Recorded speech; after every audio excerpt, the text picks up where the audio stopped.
Diga para ele, o tempo de Deus é chegado na tua vida. Diga para ele, diga para ela.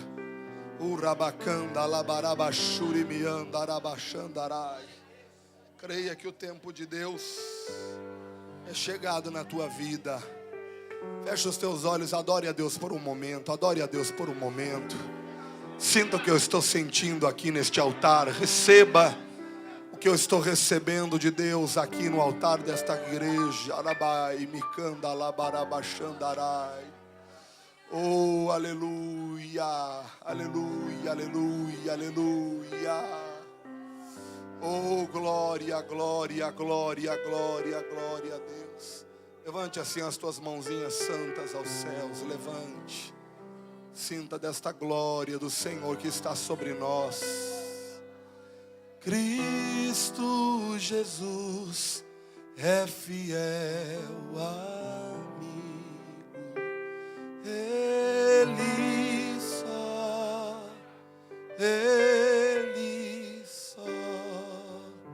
e nas fraquezas está.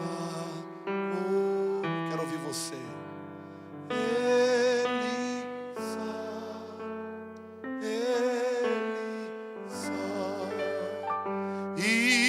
Nas lutas de cada dia, Cristo nunca, pois Ele é.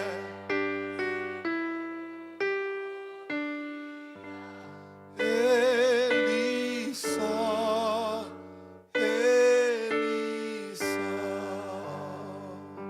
Adore a Deus, meu irmão, sinta a presença do Senhor, pois Ele está em nosso meio nesta noite. De pé em reverência às Escrituras Sagradas, quero convidar você a abrir a sua Bíblia na Epístola do Apóstolo Tiago, no capítulo de número 5. Leiamos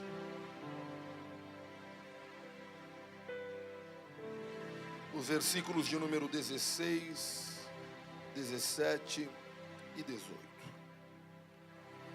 Tiago, capítulo de número 5, versículos 16, 17 e 18. Quem encontrou, diga glória a Deus. E a oração da fé salvará o doente, e o Senhor o levantará.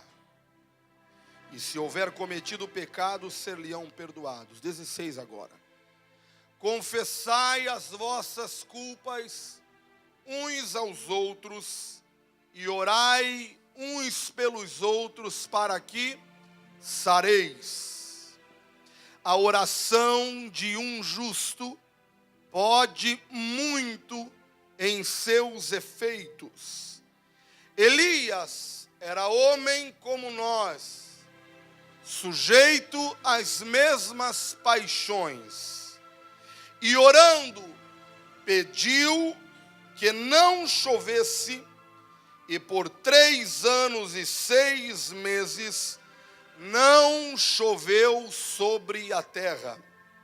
E orou outra vez, e o céu deu chuva, e a terra produziu o seu fruto. E quem crê, diga glória a Deus.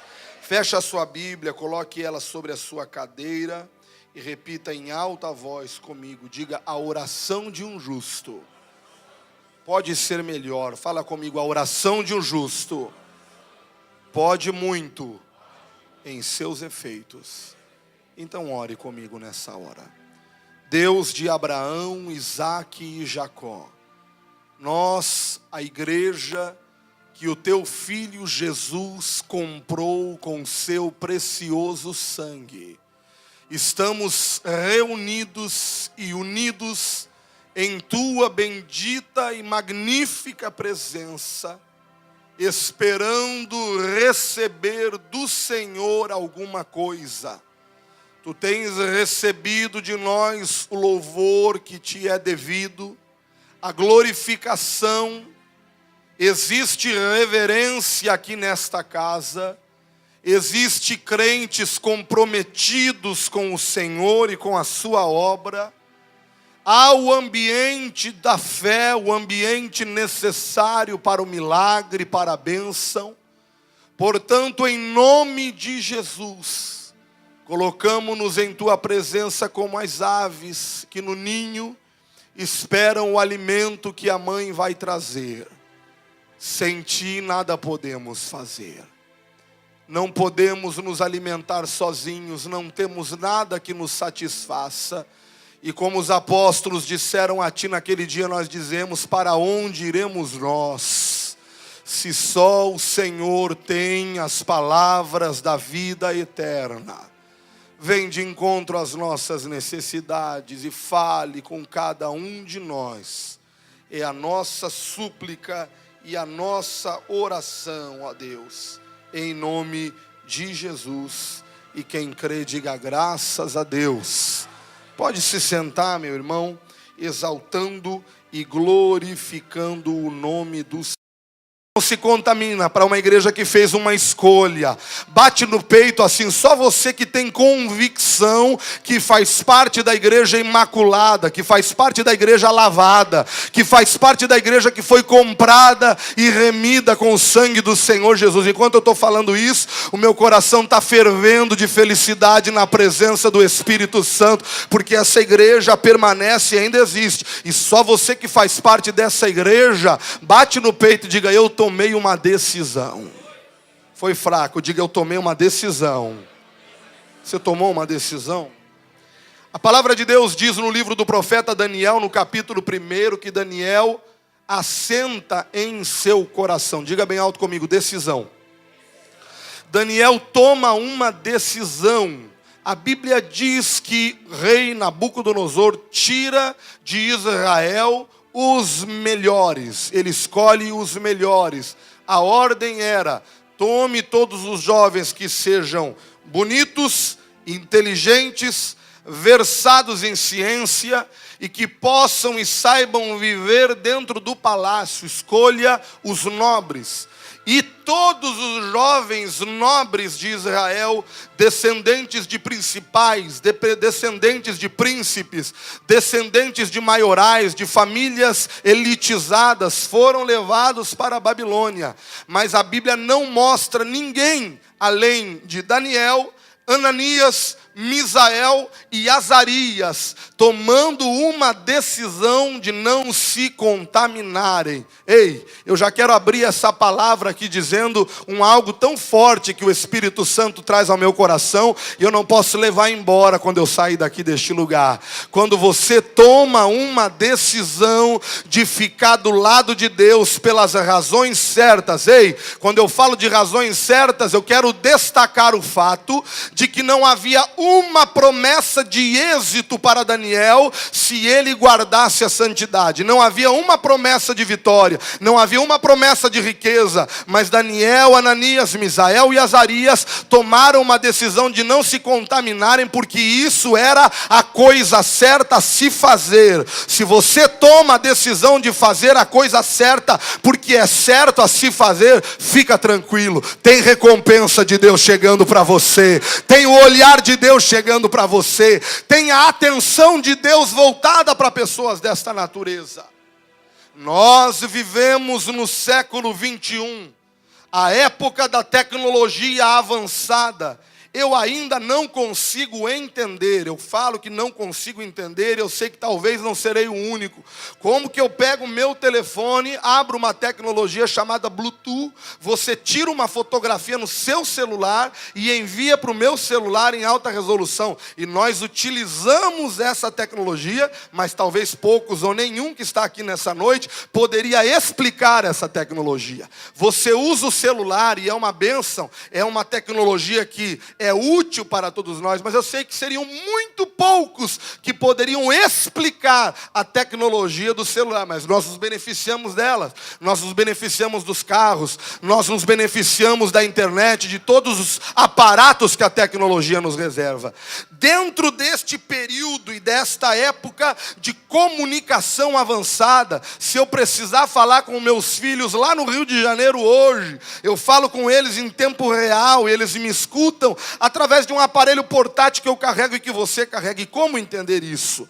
Agora, dentro deste período de materialismo, dentro desse período e desta época de tecnologia avançada, as pessoas têm recuado, e mesmo muitos dentro da igreja têm recuado em relação a algumas doutrinas que são inamovíveis e intocáveis dentro das coisas e da ótica e do equilíbrio gerado por Deus chamado igreja. Por exemplo, se você aceitar que alguém coloque em dúvida a certeza da morte de Jesus na cruz, você permite que a igreja seja colocada em xeque. Se nós como obreiros permitirmos que a certeza e a convicção da ressurreição do Senhor Jesus Cristo seja colocada em dúvida nos nossos dias, nós estamos permitindo que a igreja seja colocada em xeque. Ora, porque a Bíblia é clara, o Senhor Jesus disse: importa que o Filho do Homem seja morto e ao terceiro dia ressuscite. E quando eu olho para 1 Pedro capítulo de número 1, versículo 3, eu vejo o apóstolo Pedro despreocupado com a dúvida alheia, despreocupado com as incertezas que outros podem ter e a falta de fé que outros possam sentir. Ele abre a boca e ele destila, ele põe para fora toda a fé e a certeza que ele tem, quando ele abre a sua boca e diz: bendito seja o Deus e Pai de nosso Senhor e Salvador Jesus Cristo, o qual nos gerou de novo para uma viva esperança pela ressurreição de Jesus Cristo de entre os mortos. Eu vou esperar você dar glória a Deus se você acredita que Jesus ressuscitou. Eu vou esperar você dizer aleluia se você acredita que Ele levantou de entre os mortos e está aqui dentro deste lugar, aqui nesta noite. Vai, levanta a tua mão e manda um glória a Deus que vem de lá de dentro da tua alma, porque Jesus ressuscitou. Não é nem essa a minha mensagem, mas Deus me manda falar. Nós somos questionados, as pessoas dizem: me prove que Jesus ressuscitou. Me prove. Primeiro, experiências empíricas podem ser repetidas. Você diz: a pedra afunda na água. E eu lhe digo: me prove isso então. Você joga a pedra na água 1000 vezes e prova que você está certo e que eu estou errado. Mas fatos históricos só podem ser comprovados através de um tipo de prova. Diga comigo: testemunhas. Diga: testemunhas. E isso não perdeu a validade, porque ainda nos dias de hoje, se 2 ou 3 testemunhas chegarem diante de um juiz, acusando alguém de um homicídio, de um assassinato, de um roubo, de um crime, o juiz acredita nas testemunhas, desde que elas sejam idôneas. Estou mentindo ou estou falando a verdade, pastor Wagner? Não há como provar empiricamente que Jesus ressuscitou, porque depois dele, e nem antes dele, nenhum ressuscitou de entre os mortos porque não tinha pecado. Ah, você perdeu uma baita chance de dar glória a Deus. Eu vou falar de novo.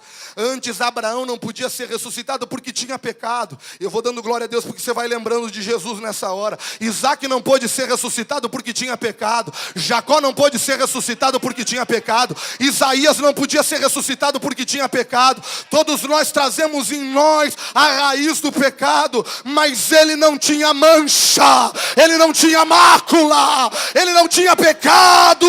E ao terceiro dia, ele ressuscitou de entre os mortos. E se você acredita nisso, abre a boca e dá uma rajada de glória a Deus aí onde você está. Diga bem alto: Jesus ressuscitou. E as testemunhas, pastor? Essa é a parte que eu mais gosto. Capítulo 15, 1 Coríntios.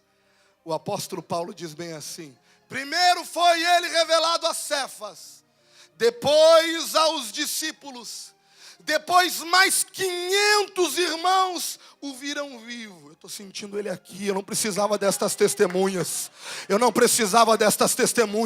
Porque eu estou sentindo ele aqui. É hoje que ele vai te abençoar. É hoje que ele vai te curar. Ah, se eu fosse você, eu saltava. Eu fazia alguma coisa. Porque ele está aqui. E a fé já falou o suficiente. Detalhe, só para quando alguém perguntar para você se Jesus está vivo. Diga para ele, dos 12 apóstolos, fora o traidor, olha para esse crente do teu lado e diga assim para ele, sempre vai ter um traidor. Fala para ele. Sempre vai ter. Sempre vai ter. Sempre vai ter. Se não tivesse, não tinha graça. Se não tivesse, era fácil demais. Tem que ter um traidor. Tem que ter adversidades. Tem que ter luta para ser mais gostoso. Se você acordasse de manhã cedo com tudo na tua mão, não tinha graça. Mas o Senhor diz assim para você, esforça-te, e eu serei contigo por onde quer que andares. Eu te darei vitória. É lindo que para Deus gigantes é um detalhe. Deus promete para Abraão, vou dar para a tua geração uma terra que emana leite e mel. E os gigantes, por que ele não menciona? Porque para Deus, diga comigo, diga para o seu irmão, diga para Deus, gigantes é só um detalhe, meu irmão. Digo, o importante é o mel que Ele tem reservado para você. Importante é o leite que você vai beber. Aleluia. Agora isso aqui é uma mensagem para outro dia. Mel é bom, mas tem abelhas.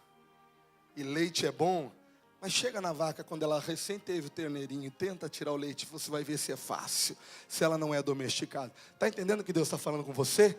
O que Ele tem para você é coisa boa, mas é só para os corajosos, é só para os destemidos, é só para os que têm coragem de avançar. Se te mostrares frouxo no dia da angústia, a tua força será pequena. Vamos voltar para a mensagem?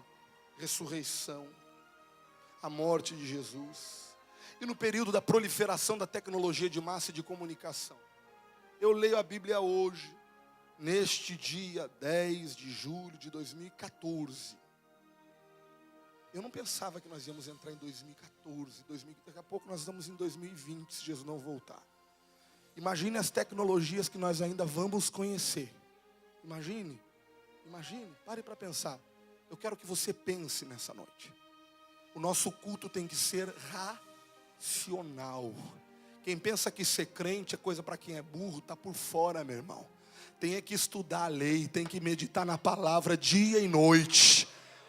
Não tem que ficar na frente de Big Brother, de reality show. Isso é para quem não está afim de crescer no conhecimento e na graça. Quem quer crescer, come a palavra, se alimenta, se instrui. E eu olho para a palavra de Deus hoje. E sinto e vejo pelos olhos da fé e consigo aquilatar o Espírito Santo nos falando. Orem. Mas como e em que consiste esta tecnologia? Que também é uma tecnologia. Logia é conhecimento. Tecno vem de técnica. É uma técnica desenvolvida pelo conhecimento. Deus cria a tecnologia da oração. E quem quer e acredita que aproveite. E quem não crê e não acredita, pastor, mas eu não consigo acreditar. Por isso que eu falei que essa mensagem era para a igreja de Cristo que está me ouvindo, que ouve a voz do Espírito e sabe, é Deus falando, é Deus falando, é Deus falando, é Deus falando, deixa eu ouvir, é Deus falando, deixa eu escutar, é Deus falando comigo. Deus está querendo uma unção para você transitar pela fé, para você crer, para você escolher caminhos, para você ousar. Eu não estou aqui me movendo dentro do âmbito do natural, eu estou caminhando aqui num plano espiritual. Ramai mi candalabarabachori mi candarabagarabacandarai. Porque quando eu olho para mim, eu vejo um homem sofrido e sem oportunidades, como você. Eu vejo crentes chorando, não sou só eu que estou chorando, eu vejo crentes chorando. Porque nós não temos as oportunidades que poucos conseguem. Mas por que não temos as oportunidades e Deus coloca sonhos dentro do nosso coração? Por quê? Por que o Senhor resolve querer evangelizar do outro lado do mundo, em lugares que o Senhor nunca colocou o pé, e às vezes vai ver não tem dinheiro? Por que Deus dá um sonho para quem não tem condição de realizar.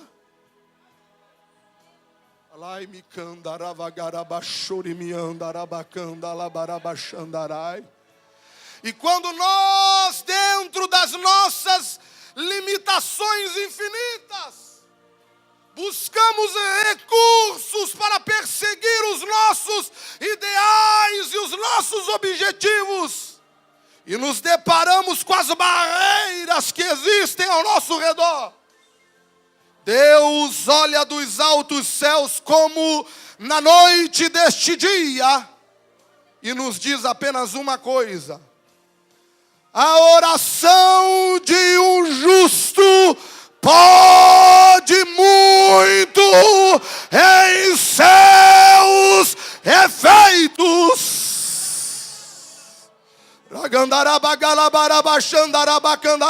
Só quem acredita que Deus ouve crente, levanta a mão e adora. Só quem acredita que Deus ainda escuta crente, uma mão é pouca, levanta as duas mãos e faz barulho. Só quem acredita que há um Deus nos céus que escuta a igreja, pula da cadeira, faz barulho, faz alguma coisa.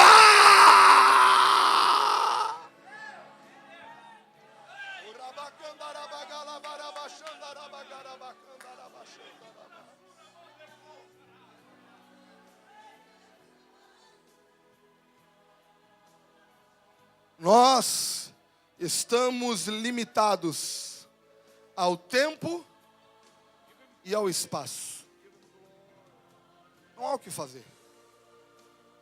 O senhor, pastor, não pode sair daqui em um segundo, aparecer lá nos Estados Unidos. Há um tempo, há um caminho, há uma estrada. Mas eu fico fascinado, irmãos, quando eu imagino que o meu Deus, do ângulo, do ponto onde Ele se encontra, Ele olha para o passado, para o presente e para o futuro, aleluia. E todas as coisas estão patentes e latentes aos olhos daquele que tudo vê. Pastor, eu não estou entendendo. Eu vou te explicar então, meu irmão. Aquilo com o que você sonha, se você é fiel a Deus, por isso que eu estou falando que a palavra era endereçada para a igreja, porque tem que ter fidelidade. Não adianta ser crente dentro da igreja e lá fora aparecer com o mundo. Não adianta aqui dentro falar glória a Deus e aleluia e lá xingar palavrão. Não adianta aqui dar glória a Deus e pular quando o hino está sendo entoado e lá brigar com o marido, brigar com a mulher, parecer um diabo na tua casa. Não adianta. Eu estou falando com pessoas que se santificam. Ainda tem gente que se santifica. Ainda tem gente que olha para o pecado e tem nojo do pecado. Ainda tem gente que está do lado de Jeová. Eu estou do lado de Jeová. Eu não acredito que eu estou sozinho aqui nessa guerra. Eu não sou o único que estou do lado de Jeová. E quando você é fiel, eu amo quando o apóstolo Tiago fala isso, pastor Cláudio Adão. Elias era homem como nós, graças a Deus. Porque se ele não é alguém como eu e como você, nós íamos ficar olhando para a história dele dizendo, isso aí foi porque era Elias. Não é por causa de... Eu não vou conseguir, Elias conseguia. Mas a Bíblia deixa claro, o apóstolo Tiago fala, Elias era homem como? Sujeito às mesmas paixões. Nos originais do grego, sentimentos. Como é que é isso, pastor? Elias acordava de manhã cedo, corajoso, e no outro dia parecia um bebê, com medo. Que jeito isso, pastor? Num dia, ele desafia 850 falsos profetas, 450 profetas de Baal, 400 de Azera. Ele enfrenta sozinho. Irmão, gaúcho aqui corajoso. Sabe o que é? Irmão, enfrentar uns 2 ou 3. Quando eu estava desviado, pastor, uns 5. Eu até tinha coragem de enfrentar. Uns 10 assim, se eu tivesse muito bêbado, eu enfrentava. Mas 850, meu irmão. Eu dizia assim, só um pouquinho, alguém está me chamando. E irmão, eu e você, não ia ser sozinho não. Você também. Elias enfrenta. Porque ele sabe que Deus está do seu lado, aleluia. Aqui eu vou abrir um parêntese. Pode enfrentar esse desafio se Deus está do teu lado, viu? Pode enfrentar esse desafio que se levanta. Se Deus está do teu lado, não tenha medo. Beleza. A Bíblia fala que ele vai, prova que Deus é com ele. E no dia seguinte chega uma notícia, Jezabel, uma mulher. Amanhã me façam assim os deuses, e outro tanto se eu não fizer a ti como tu fizeste a um desses. E Elias faz o quê? Sai fora. Lá no rio, dá linha na pipa. Ele dá no pé, se manda. Porque Elias não é um super-homem. Elias não é um super-herói. Elias não é o Batman que tem o cinto de utilidade. Elias é homem como nós. Fala para o crente do teu lado, fala para ele, se alegra, que ele era como nós. Fala assim. Você não está entendendo o que Deus está falando? Esse crente do teu lado podia ser Elias lá naquele dia. Ele podia ser. E qual é a diferença, pastor? Nós não acreditamos tanto no poder da oração como Elias acreditava. Eu vou falar de novo para você dizer glória a Deus ou dizer ai, ai, ui, ui. Elias acreditava no poder da oração de um jeito que nós não conseguimos acreditar. É isso aí que Deus está falando com você. Eu não sei explicar. Nossa fonoaudióloga, a médica que cuida da minha voz, da Fabiana, ela explica como é que é a parada da voz. As pregas vocais, antigamente chamava cordas vocais, descobriu que parecia com pregas.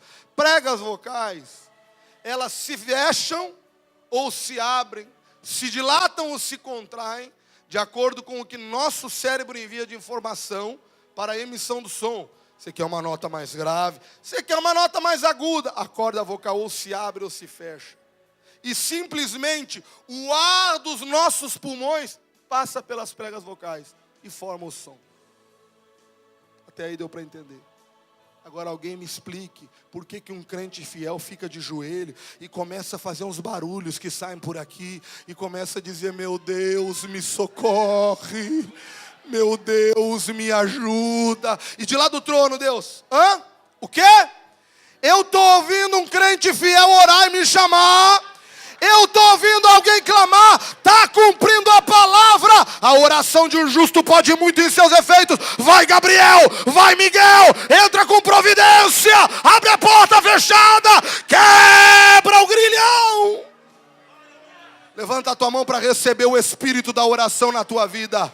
Te prepara porque tu vai começar a perder o sono nas madrugadas. Te prepara porque tu vai começar a ser chamado por Deus para orar. E você vai orar e Deus vai responder. E você vai orar e o Senhor vai te escutar. Prepara porque a porta fechada vai se abrir. Prepara porque vai haver milagre e você vai contar. Testemunho de Deus. A oração de um justo pode muito em seus efeitos. Deus me leva. Eu às vezes chego lá no norte do Brasil. Eu sou gaúcho, eu sou daqui. Eu sou mais pobre do que a maioria de vocês. Minha origem é essa. Deus me prosperou pelo segredo da oferta. Eu tenho um patrimônio que veio gerado da mão de Deus. Pastor Cláudio, que os que me conhecem sabem da prosperidade de Deus na minha vida. Mas eu não tinha dinheiro para pegar um ônibus. Como é que chama aqui no Rio Grande do Sul? Um ônibus que vai até o centro da cidade, o circular, como é que chama? Coletivo urbano. Eu não tinha dinheiro. Mas você passa a acreditar no que Deus pode fazer. E quem acredita, escute isso, é fundamental. Quem crê. Não existe eu creio, mas não tomo atitude. Eu creio, eu tomo atitude. Isso é bíblico. O Senhor fala, crie, por isso falei, quem crê faz alguma coisa. Diga glória a Deus. Eu creio, mas daqui em diante você vai sozinho, que eu fico por aqui. Vai ficar no mesmo lugar.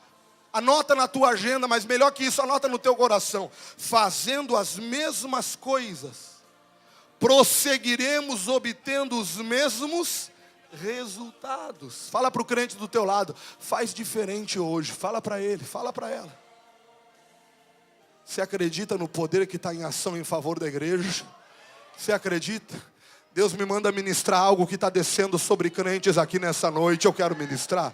Mas eu quero ministrar só sobre a igreja, só sobre os que creem, só sobre os que acreditam. Me dá um sinal que você faz parte da igreja, vai. Me dá um sinal. Isso, esse sinal é o sinal de crente que faz parte da igreja. Eu quero profetizar como ministro de Deus. Eu não estou falando de vitórias que eu não vivo, eu estou falando de vitórias que eu vivo a cada dia na minha vida. Portas que estavam fechadas começam a se abrir pelo poder da oração, no nome de Jesus na tua vida. O ministério e as promessas de Deus. É tempo de cumprimento, vai. Receba poder para orar, receba poder para clamar. A oração de um justo pode, a oração de um justo pode, a oração de um justo pode muito em seus efeitos.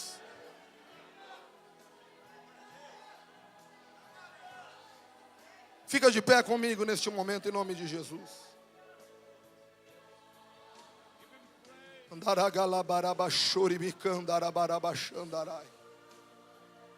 Eu preciso saber quem aqui nesta noite tem uma grande necessidade, está precisando de um milagre de Deus na sua história.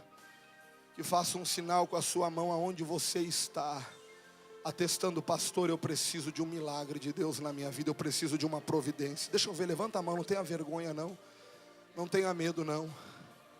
Oh, que unção poderosa de Deus sobre nós.